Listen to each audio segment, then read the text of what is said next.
40 years ago, a remarkable group of citizens came together in Helena to draft a new constitution for Montana.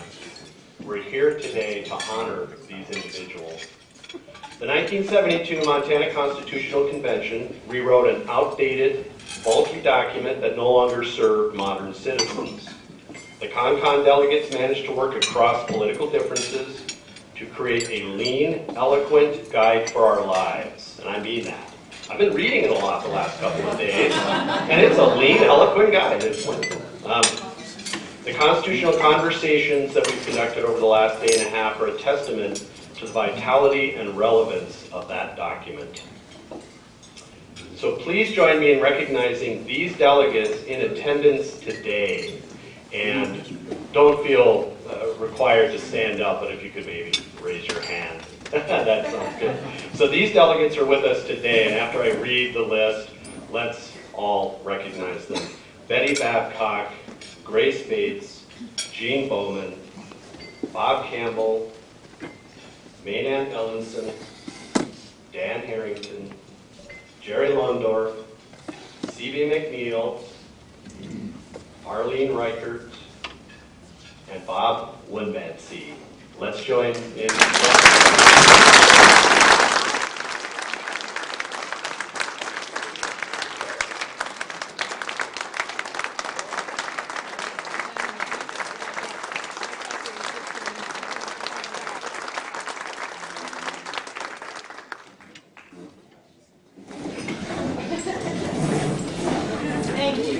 Thank you, exactly. And they've been a wonderful presence here in Helena over the last day and a half. I'd also like to recognize a member of the Constitutional Convention staff, Rich Bechtel. Rich is here.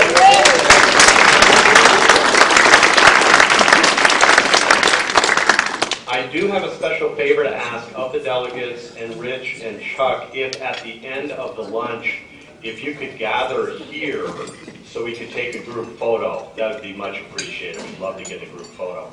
Also, as you've heard, the delegates themselves have organized a gathering on June 15 at the state capitol. Is that correct?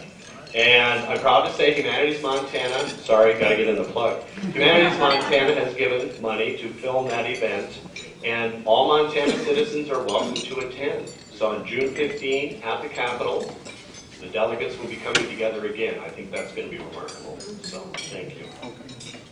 And now it's my pleasure to introduce our keynote speaker. In a sense, it feels odd to introduce Chuck Johnson because I think everyone knows Chuck. But let's do the honors, and I'll just briefly share his biography. Chuck Johnson is chief of the Lee Newspaper's State Bureau, covering state government and politics for daily newspapers in Billings, Butte, Helena, and Missoula. Here's the key line. His first major assignment was to cover the 1972 Constitutional Convention, which he has described on film as probably the most interesting story he's covered.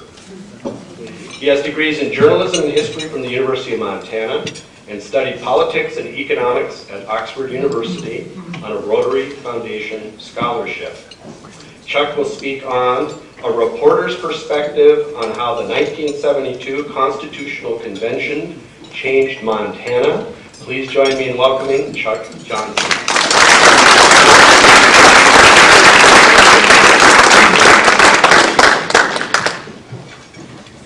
Well, thank you, Ken. It's an honor to be here.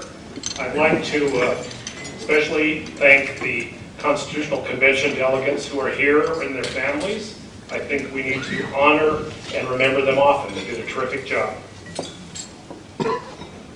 I'm going to talk a little about before we get into talking about the changes, I'm going to talk a little about how state government was before the Constitutional Convention passed its document. I was an intern at the 1971 legislature, and then that summer I worked for the Associated Press as a vacation relief person. At the end of the summer, my boss asked if I'd like to cover the Constitutional Convention, and I couldn't believe it. So I interrupted my graduate studies, and it's the best assignment I've ever had. State government, and to a large extent local government, was vastly different before the adoption of the Constitution. Things were less open to the public wasn't encouraged to participate, and the decisions were often made behind closed doors. At the legislative session that year, you had to be an insider in the Capitol to know when the meetings were being held, what bills were being heard in committees, and when action would be taken. And not that it mattered, because the hearings were open to the public, but when it came time to mark up the bills, amend them, and vote on them, the doors were shut. Only legislators and their staff could be there. The party caucuses, likewise, were closed to the public. When the budgets were adopted, there were no large decisions made by the budget committees. Rather, a couple of legislators from the Bitterroot, Senator Bill Groff, a Democrat, a banker from Victor, and Norris Nichols of Stevensville, met over by the Senate water cooler and literally allocated the money on the back of an envelope. That's how it was allocated. The legislature then didn't allow second reading votes to be recorded. And as people around the legislature will tell you, those are usually the key votes because they come right immediately after the debates. They allowed the third reading votes to be recorded, and a lot of the people, the leaners, see which way it's going on second reading and then switch. But the real true vote that we like to look at is the second reading vote. So the lobbying groups had a unique way of doing it. The corporate lobbyists and labor did the same thing. Say, Jeff would watch out for the first 10 people on the scoreboard in the House. And Nikki would do the next 10. And that's how they get their voting records. The session I was there, someone took a photo of the voting board in the House with a Polaroid camera to get the votes. And he got in big trouble with security.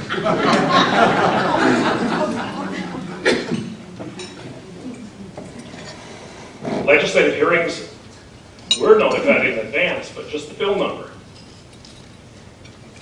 not the bill title. So what everyone did is the AP in those days ran an agate list of all the bills that were introduced. There weren't status sheets that were readily available. So people carried around these little notebooks with the bills taped or glued into them. And then when you wanted to see which bills were up for hearing, you'd pull out your notebook and like, oh, that's an important bill. So totally different than it is now. Groups that hired lobbyists did not have to file any kind of financial disclosure reports. The legislature met 60 days every 2 years. And it was working days or legislative days, pardon me, that's the right term. Calendar days that counted. So if they took a Sunday off, that counted against the 60. Alice Waldron, a professor of mine who studied the legislature extensively, called it a 60-day pressure cooker, and that it was. So most of the time they worked 7 days a week. That, as we all know, isn't the best thing for preserving your sanity and making good decisions on bills.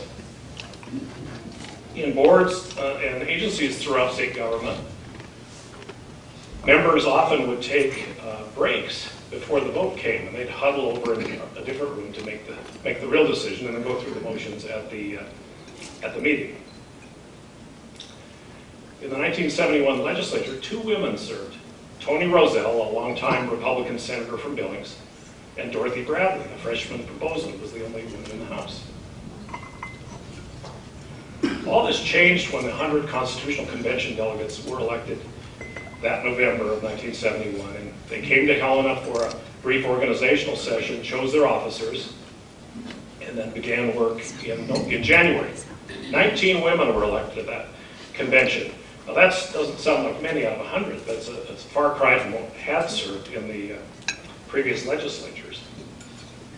Today in the legislature, there are 35 women among the 150, still not great, 23%, when you consider women make up about 51% of the population. The delegates boldly set out to do their work in January, and they finished on time, under budget, and decided to put the vote on the ratification vote on the ballot in June. I think one reason is they thought it wouldn't give opponents enough time to organize, and it was a proper decision because they barely got it through. 2,532 votes out of 230,000. The decisions they've made have changed Montana fundamental law mostly for the better, in my opinion. They also set an example for state government and local government to follow with their openness. First, they showed the legislature how a legislative body ought to be run. Although they were elected by political party, they chose to sit in alphabetical order, A through Z. It was a symbolic move they hoped would lessen the partisanship at the session, and it worked. There certainly were partisan debates and some partisanship, but they were able to overcome that and come up with a good document. I've suggested in a couple of columns that the legislature ought to follow that example, and it's fallen on deaf ears, and I think Bob Brown has proposed it, but I still think it's a good idea. Why not sit A to Z? Talk to your neighbor if he or she isn't of the same party. The delegates opened the process up to the public and the media. All meetings were open. All votes were recorded. They sought public participation. They encouraged people to send ideas for to be considered at the Constitution. Not one meeting was closed except for one when John Kuglin, then a reporter for the Great Falls Tribune, tried to sit in on Leo Greville's early morning planning meeting. And you may have heard the story, but John made the mistake of putting his coffee cup on Leo's desk, which enraged Leo, and kicked him out of the room. That was, to my knowledge, was the only closed meeting in the session. Hearings were well publicized in advance. Convention delegates not only prohibited lobbyists from setting foot on the House floor at any time, but they also required lobbying groups to report how much they were spending.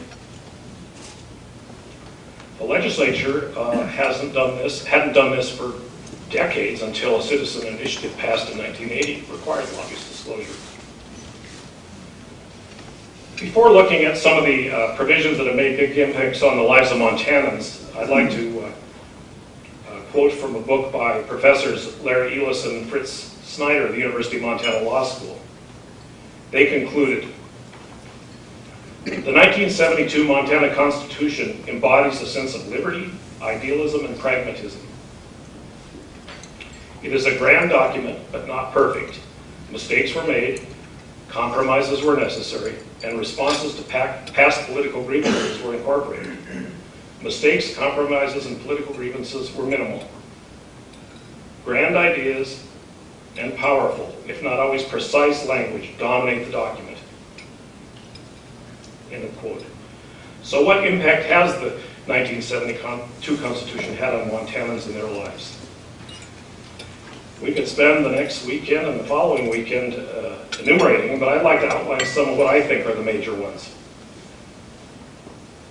One of the highlights of the document was the Declaration of Rights article. Many of the rights are those enumerated in the federal Constitution. The Montana document also has some, though, that aren't part of the federal Constitution.